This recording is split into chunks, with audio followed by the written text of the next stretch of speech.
We are situated about 8 miles west of New York City at MetLife Stadium in East Rutherford. But tonight we kick off Week 6 with a great Thursday night matchup, as it'll be the Philadelphia Eagles taking on the New York Giants.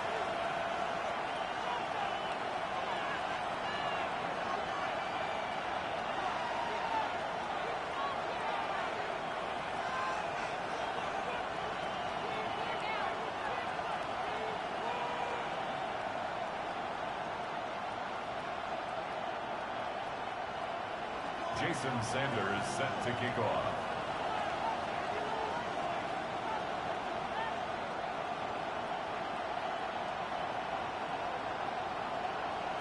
Just about set for a start. Happy to have you with us, and we are underway here on Thursday Night Primetime. Oh, a dangerous return man showing it here. And what a return. Great field position all the way out to the 48 there. Well, as they say, if you drew it up, you couldn't have drawn it a whole lot better. That's exactly how you want to start the game. Excellent momentum off the opening kickoff.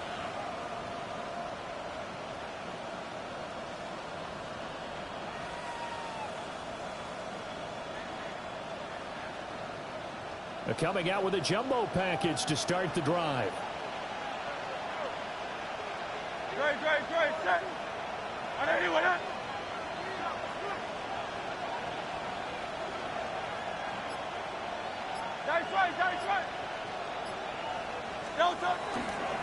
Now Saquon Barkley, a man who played collegiately here in the Keystone State. It'll go as a loss of 3 right away, and it's second down. Well, this defense for the Giants, they were very good last week in the win over New Orleans. And the big difference in the ball game, their ability to force turnovers, 3 of them in fact. Being able to take the ball away, give it back to their offense, that's something that's emphasized each and every week, and they carried it out. 3 yards on the pickup there, and they've got it back to 3rd and 10.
We welcome everybody to the Garden State. EA Sports coverage of the NFL finds us at MetLife Stadium in East Rutherford, New Jersey. But tonight we kick off Week 6 with a great Thursday night.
From the stadium that hosted Super Bowl 48 back in 2014, there's a look at MetLife Stadium here in East Rutherford. But tonight we kick off Week 6 with a great Thursday night matchup, as it'll be the Philadelphia Eagles taking on the New York Giants. Jason Sanders set to kick off. About set to begin another week of football, and happy to have you along. We are underway on Thursday night prime time.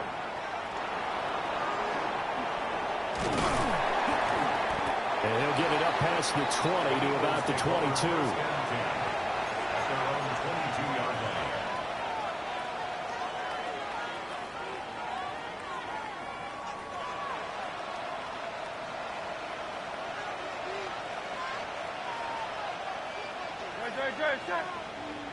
Hey, let's go. Trim it. Hey, thumbs up, alert. Now Saquon Barkley, a man who played collegiately here at the Keystone State. It'll go as a loss of 3 right away, and it's second down. I like the strategy. Extra tight ends, extra beef. They want to run the football, but that means they probably want to run it inside. If you get strung out on the perimeter, you're in peril. Yeah, we saw the result, negative yardage. Fights forward for only about a yard up to the 21. You talk about these Giant defense. They come into play number 12 in the NFL against the run. I still crack up a little bit after we left our meeting with the defensive coordinator, because I said to you, stop me if you've heard this before. How about him saying, well, first order of business, we got to stop the run. Of course you do. He's got a good unit defensing the number. And now off to the races down the right side. Touchdown, Philadelphia. Saquon Barkley, his 14th touchdown now on the year. And the Eagles march right down the field in 3 plays to claim the early advantage.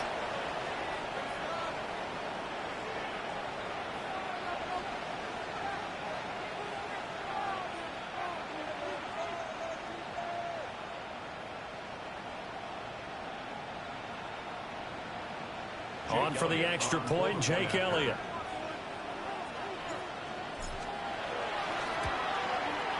He's got it, and the Eagles lead at 7-zip. Makes the score Eagles 7, Giants nothing.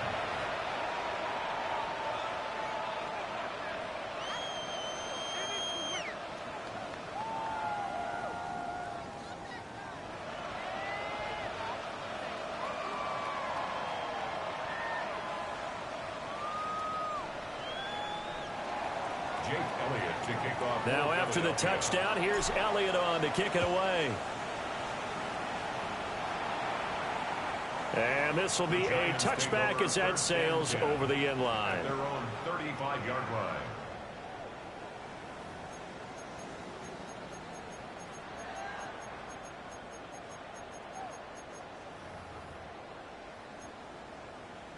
Looking to put a drive together. 19 Lions. Come on. Set. Have the 60. Have the 60. Man open, that's Deebo Samuel. He's to the 15. And he will take it on in for a giant touchdown. Deebo Samuel, 65 yards. And the Giants are able to strike back quickly with an opening touchdown of their own. Extra point up and good by Sanders. And we are tied at 7.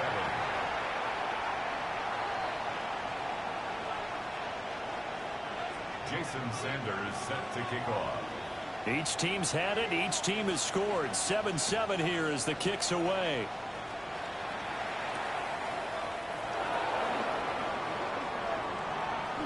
And he'll be out of bounds across the 25. The Eagles take over 1st and 10 at their own 28-yard line.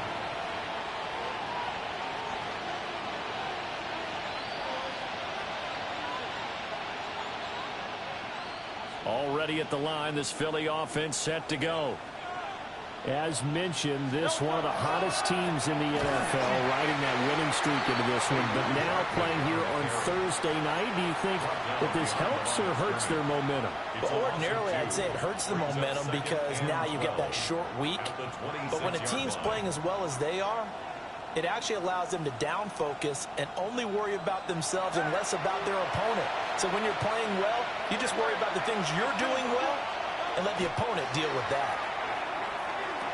And he'll get this underneath, dropping it off for Barkley. And he takes this up to the 40-yard line before being corralled. It's a gain of 13 and a first down for Philadelphia. First down. Up the middle with Barkley. And he can only manage to get a couple. 2nd and 8 coming up. You talk about this Giant defense. They were very good last week in the win over the Saints. And the big difference in the game, their ability to force turnovers. Multiple, in fact. Being able to take the ball away, give it back to their offense, the big difference in the game. That was impressive. Now the question, can they duplicate it? And they're going to have another first down as the tackle's made at the Giants' 35. 23 yards the pickup there. So the drive takes them into Giants territory now, 1st and 10 at the 35-yard line. Barkley inside handoff. And he is met in his tracks behind the line of scrimmage. That's going to wind up a loss of a full 3 yards on first down. The running lanes have definitely not been there for him here in the first half, and I don't think it's all been his fault. His offensive line hasn't given him much space. A loss results there. They'll set up the screen to Barkley. A good job defensively to hold that to 4 yards, and now it's 3rd down. Good reactions there defensively. That screen was a little slow in developing, and they shut that one down with little gain. The 25-yard line is what they need here. This is 3rd down. Hurts sets up to throw it. A hit as he throws there, incomplete. Partner, what we're seeing so far is a defense that's certainly coordinated. Both levels doing their jobs in tandem. The back helping the front helping the back. The pressure got home on that last play and forced him to try and throw through contact and short at the sticks. So they're able to end that drive with 3 points in this one-possession ball game. And ideally, you want to end every drive with points. Most quarterbacks would tell you, let's end it with a kick, right? A PAT, that's number 1. Field goal you'll take.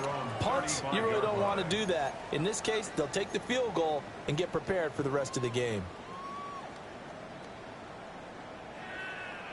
The Giants offense at the line, ready to begin their next drive. Well, partner, coaches always say that every play is designed to score a touchdown. Sometimes that's not really true, but last drive, that was the case. One play to get into the end zone, and now they'll try to duplicate that success here. And it's rare for those moments to happen. Incredible when they do. And you saw the celebration. Pure, unbridled joy after that one. 2nd and 10.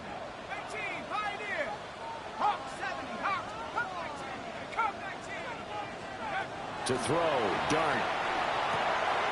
Oh, he tries to force it in, and it's intercepted. That time defensively looked like they showed quite a bit of pressure, but backed off, and it proved fruitful. They get the pick. He went through all of his rules about getting rid of the ball quickly because he read blitz. He saw all those people stacked at the line of scrimmage, and then they fooled him by dropping into coverage. Now he's ready to get rid of the ball fast, but guess what? Too many defenders out there. Exactly as you described, an interception. That was well played there defensively. 2 tight ends in the formation, which essentially gave him 7 blockers up front. Hard to imagine with all that size and beef that they could let a tackler through. But that's exactly what happened. A loss resulted. They go play action with Hurts. And his throw here is incomplete. That was an interesting look there because as soon as he got outside the pocket, I thought he was going to take off and run for